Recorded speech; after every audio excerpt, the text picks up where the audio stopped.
Je suis rentré chez Lynx consultant fin 2006 pour être précis.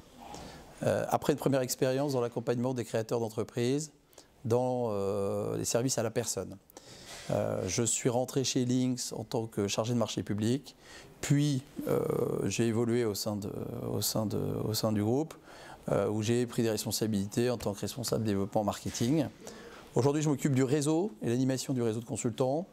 L'objectif, c'est toujours mieux accompagner, faire en sorte aussi que le networking, donc l'échange entre consultants, puisse permettre de développer des affaires, des contrats, puisse développer du chiffre d'affaires pour un certain nombre de consultants qui œuvrent seuls. Donc la dimension collective, la dynamique collective, c'est ce qu'on cherche à développer au sein de Lynx Consultant. En parallèle de cette activité professionnelle, j'ai eu la chance de pouvoir m'engager en politique en tant qu'adjoint en maire en charge des commerçants, mais également de la politique de la ville et du lien avec les entreprises.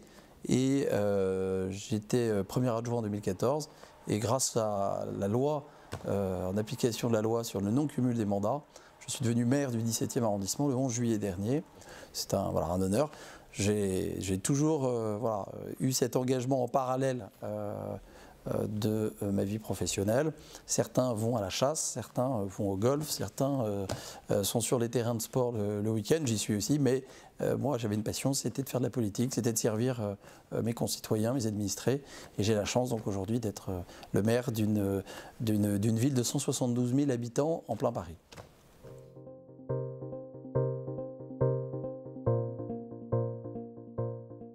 J'ai beaucoup appris dans ma vie professionnelle.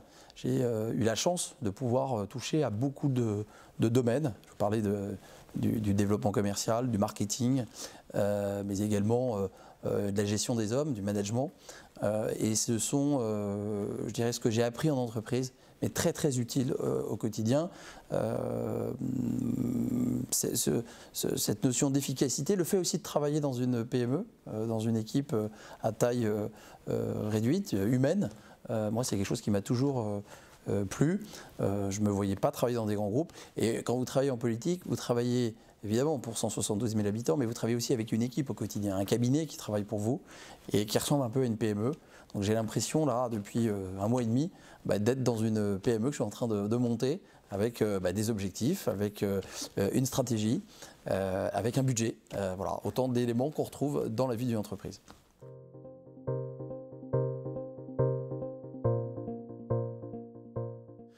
D'abord, je peux concilier vie professionnelle chez Lynx Consultant et vie politique à la mairie du 17e grâce à un employeur. Et je veux le remercier. Je veux remercier les dirigeants d'ABC, Hubert Camus et Renaud Vindel, qui étaient tout à fait au courant de ma situation, puisque j'étais déjà à temps partiel chez Lynx avant qu'ils se rapprochent de Lynx. Et je veux remercier également Samuel Tual, François Cata et Antoine Cata qui m'ont toujours soutenu tout au long de ces années. Et je sais ce que je leur dois à tous. J'ai aussi un cabinet qui est au courant et qui est informé qu'aujourd'hui, par exemple, je travaille et je ne suis pas à la mairie. J'aurais être joignable, évidemment, mais voilà, qui respecte aussi ça. Je crois que c'est ce qu'attendent aussi un certain nombre d'électeurs. On peut concilier vie professionnelle et vie privée, je vous disais, grâce à des équipes qui organisent pour vous, qui respectent aussi le temps professionnel et le temps politique, et ça c'est très important, mais également aussi grâce à une famille qui vous accompagne et qui a aussi des exigences, qui a aussi son temps, et c'est important aussi de concilier, je dirais, vie familiale, vie professionnelle et vie politique.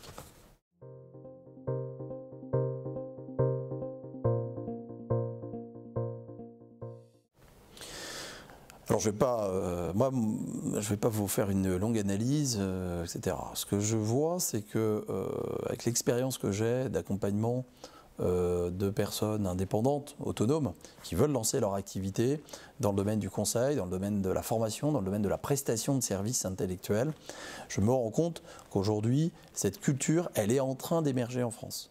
On a certes du retard, vous citiez des chiffres, mais il y a cette notion vraiment de pouvoir lancer son activité, travailler pour soi. Tout ça a évolué, je dirais, depuis les années 2010, avec notamment l'auto-entrepreneuriat.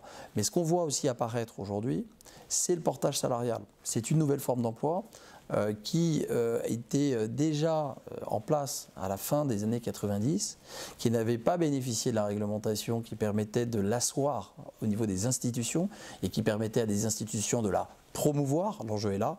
Le portage salarial, c'est une manière également de développer son activité sans avoir à créer son statut et rentrer dans le régime social des indépendants qui est très contesté.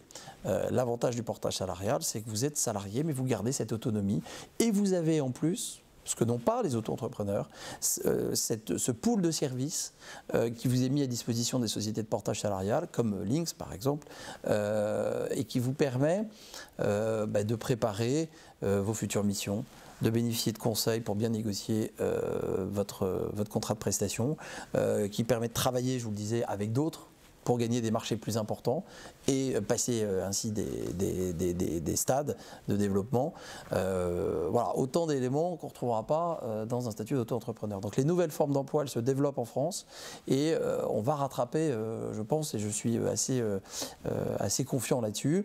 Je pense quand même qu'il y a des actions qui doivent être menées dès le plus jeune âge. C'est-à-dire que la sensibilisation à l'entrepreneuriat, à ce qu'est une entreprise, elle doit se faire très tôt, très tôt, parce que c'est comme ça qu'on aura un développement d'entreprise, c'est comme ça qu'on aura un développement d'indépendants, de cette culture de se lancer, de tester, comme on a dans d'autres pays, où elle est vraiment quasiment génétique, j'ai envie de dire. Il faut qu'on développe ça en France. Geoffroy Boulard, je vous remercie. Merci. On va accorder cette interview. Exclusif.